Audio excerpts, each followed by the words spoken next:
Welcome to Tell Me More, the Allsteel podcast where design meets innovation and we explore the limitless potential of workspaces. In this exclusive series, we're peeling back the layers of workplace design. From the psychology of colors to the future of hybrid work, join us as we open doors to conversations with industry leaders, architects, and designers who redefine the modern workplace. This is Tell Me More, brought to you by Allsteel, because when it comes to designing the future, there's always more to discover.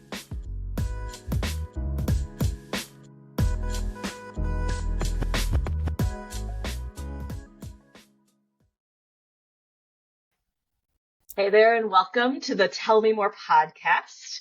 My name is Jordan Arnold, and I am a senior workplace advisory manager with Allsteel, and I am thrilled to be here today chatting with some of the women of Allsteel about Gunlocke today. So I'm going to throw it around the virtual room so you can get to know these ladies a little bit more. So Amy, why don't we start with you? Hi, I'm Amy Meyer. I've been with H&I for 17 years and started at the Gunlocke company in a sales capacity. I've been in a sales capacity.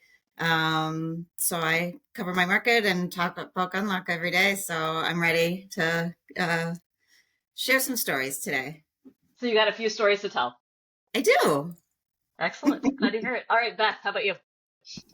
Hey everybody, I'm Beth O'Brien, and like Amy, I've been with the H&I companies for quite some time. I'm up to about 15 years, 8 of them spent with Gunlocke, currently with Allsteel, and right now I'm sitting in the New Jersey market and love to tell you more about Gunlocke. And Cathy, how about you?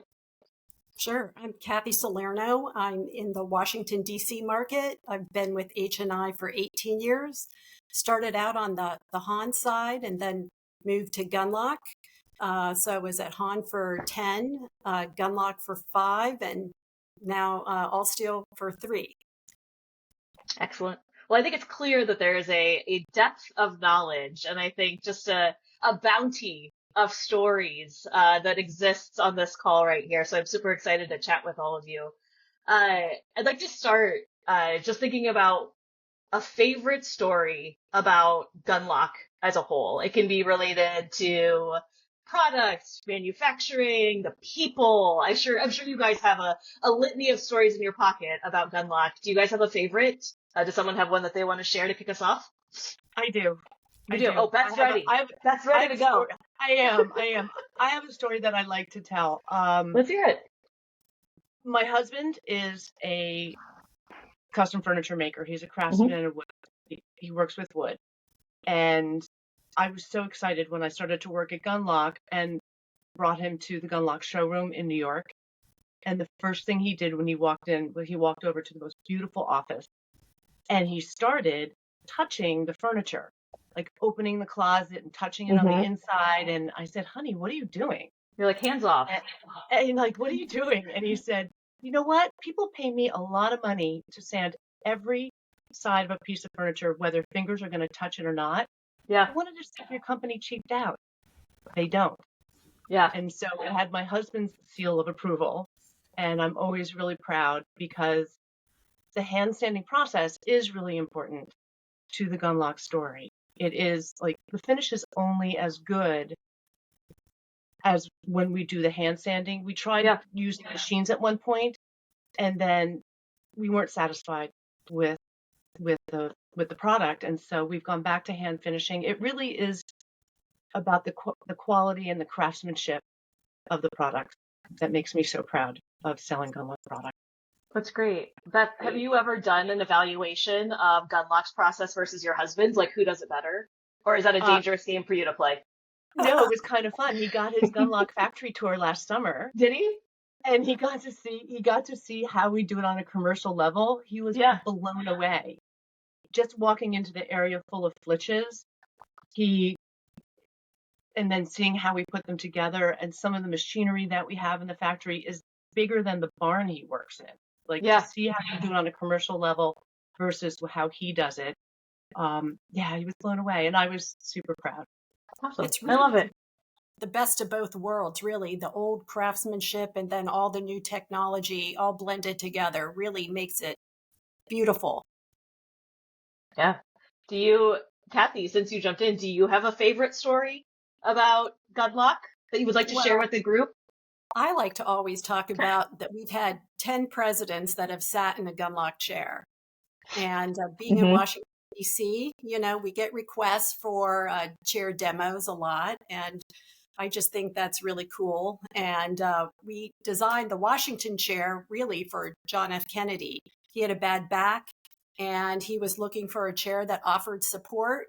And that's how the Washington chair came to be. And it's still in the line today. Mm-hmm. And on that same vein, we have sold to the government. We were really the first vendor manufacturer to be on a GSA schedule, if you will, Hmm. right? So we've sold to the government for many years. And when they first built the Pentagon, we delivered like 64 truckloads of chairs to the Nice. Pentagon. And that was like back in the early 40s, I think 1943. Nice. Do you feel more qualified to be the president, Cathy, because you've sat in a Gunlock chair? I have. This is a hard-hitting question. Yeah, so you feel ready. You're ready to answer the call. Yes. Excellent. Amy, how about you? Well, as Cathy was talking about the Washington chair and Washington, D.C., it reminded me of, and I wasn't going to speak on it, but I love the pictures of Jackie Kennedy's remodel of the White House dining room. And those are all Washington chairs, which we created for them. The Washington White House dining room chairs. I love those images. So for me, so I had the opportunity to jump into a project almost the second I was hired at Gunlock. And so I had to pull in all of my resources and got all the stories right away. And what just resonated with me was we've been in the same place since 1902. And there's a real sense of community around Gunlock. It's in Wayland, New York, so upstate New York. It was there because of the resources that were available there, but it really found a home there. And Howard Gunlock specifically really wanted to make sure that the community knew and that the community leaders knew how important Gunlock was to the community. So he did things like paid the employees in $2 bills and washed coins so that as the Gunlock employees spent their money around town, it was identifiable that it was Gunlock that was supporting the community. He installed a whistle that was the starting whistle and the 3:30 whistle. And all the kids in the community knew to come home at 3:30 because their dads and moms were getting off at the factory. So there's, financial, the audible, it just became a way of life in Wayland. And it is a very small town still. And it's a big part of that community. Amazing. I didn't know that. I love that. So clearly, you three women have a lot of excitement around the Gunlock brand in general. I can feel the energy. What has you most excited about kind of this renewed focus and energy around Gunlock right now? I'll start. Yeah. I'm excited to kind of bring it back to people that have stopped thinking about wood veneer or the craftsmanship or the beauty of wood furniture within the floor plan, because it adds so much. And I think that for many, many years now, it feels like the focus has really been on systems, furniture, collaboration. And we've gotten away a little bit about private office, conference, bringing the warmth of wood and sometimes the warmth of wood laminate into a space to really create a really sophisticated look, but to be able to bring it back now that we've created so many new products that really live in today's world, right? Yeah, it's not your grandpa's Gunlock. We have some really innovative products, and I'm excited to get back and really get people excited about the Gunlock brand as it pertains to the whole portfolio and how it can really create a lovely space. Yeah, I think for a long time we moved towards this kind of a clean, sterile, white, gray feeling because that was the trend. That's what everyone was doing. That's what felt modern.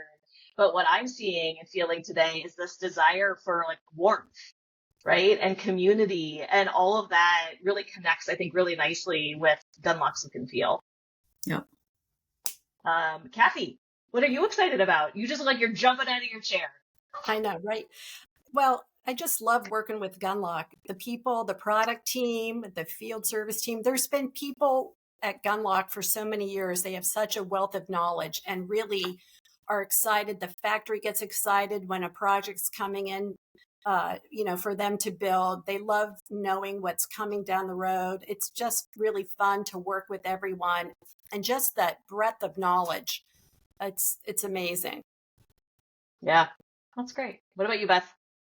I'm excited that that we're still one of the last manufacturers that provides steam bending or uses the steam bending technology in our products to bend the wood. A lot of other manufacturers have abandoned it because it's so labor intensive. But the beauty of a chair or a table leg that has steam bent wood is really, really beautiful. And tell me more about the process. Like, I know about steam bending. Like, I've heard that it's important, that it's a really cool feature. Tell me a little bit more about what that looks like. So you take a piece of wood, solid. First, you take a piece of wood. You take Step a piece one. of wood, solid piece of wood. Amy and Cathy back me up on this. It goes into a machine that literally steam bends it. How old is the machine, Amy? It's from the 30s. From the 1930s. So it's been in the been around a while. Well, they add all that moisture to the wood first, right? And then they put it in a form, and then the form bends it like it's a piece of paper. It's amazing. Right. And it sits in there for a while. And then once it's in the shape they want, well, it's in this they're all clamped up.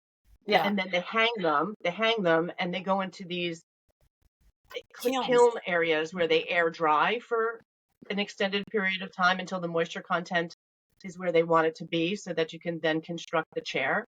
But the key to it is that the grain is strong where the wood is strong where the grain is long. Oh yeah, so that you can't break it. That's a t-shirt, you can't break it. Yep. Yeah, it's beautiful because it's one piece. It's all one piece, and so the graining is continuous, and it's just the inherent beauty of the wood. I love it. Yeah. I feel like I've learned a lot. Like, I've been around H&I for a hot minute as well, and I've already learned a lot from you ladies about some of the interesting kind of fun behind the scenes facts on Gunlocke. But my next question is, what is something else that people might not know about the history of Gunlocke, craftsmanship, sustainability, whatever you think has some merit? What do you think the listening audience might not know about Gunlocke? Cathy, you want to start us out this time? I'll go. Yeah, they actually were the first. We were the first manufacturer that used the mobile showroom. So, and hired outside sales reps to be traveling salespeople as part of that. So think about it. The traveling showroom, taking your chair samples to people. We do it all day long now, right? But back then it was really new. Nice. What about Beth? Howard Gunlocke. He was really ahead of his time, not only with the mobile showroom, but he instilled a chapel within the factory so that if people needed we would call today almost a wellness room. Yeah. Where people could go and sit and be by themselves. It actually was a chapel, so, non-denominational, where people could have a moment of prayer. And I think that, he really was all about his members. We're a member culture at H&I, and Gunlocke, he really did embrace all of the members. Amazing. I love that. Amy, what about you? There's so much. Can I only talk about one? No, I'm just kidding. I think for me, because I think wood is this like mysterious product that people don't necessarily understand how it's made. And I think for me, one of the things that I'm really proud of, and one of the things that I don't think people realize, is that Gunlocke is where it is because there's an abundance of hardwoods in that region, right? It's there because we're sourcing locally as much as we can. So there's a sustainability side there.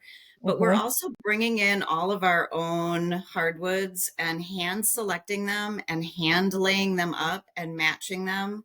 We're also only one of the only manufacturers that still does that. There is a way around that. You order a board from, a third source party, but Gunlocke still takes complete control over each piece of veneer that goes on, say, a desktop or a desk front. And so you get just this like consistency and beauty that we know when we brought it in, how it is going to look when it goes out. And there's just a lot of hand selection and hand craftsmanship that goes into it that I'm really proud of. That's great. Agreed. We're all in agreement. Here. Any final thoughts or words from you ladies on Gunlocke, on your experience with it, on what you're most excited about? I think for me, just one, it all goes back to the pride that people at Gunlocke take. I was working on a project. I needed some help. Somebody at Gunlocke helped me out in a second. And I said, gosh, you're the best. Thank you so much. And his response was, we take care of family. And I think that's what you guys feel from us, is that it's a part of the family, and we're proud to push them out there and let the world see it. That's great. I think that's a great way to wrap this up. So I really appreciate you ladies today and having this conversation. Obviously, there's an incredible amount of history associated with Gunlocke. It's been around for an incredibly long time and makes beautiful products. But what I love talking to you more about today was the kind of the humanness behind it, right? The human beings that are a part of it, the family that it creates, and all the thoughtful details that go into it. So thank you, ladies, so much for your time today. Thank you all for listening to the Tell Me More podcast. That brings us to the end of another fascinating episode of Tell Me More. We hope you enjoyed our conversation around Gunlocke's heritage. Stay tuned for the next episode in this series, where we'll explore Gunlocke's diverse portfolio. As we sign off, remember that the conversation doesn't end here. Connect with us on social media at Allsteel and share your thoughts, questions, or even your favorite moments from the podcast. We love hearing from our engaged and curious audience. Until then, thanks for listening.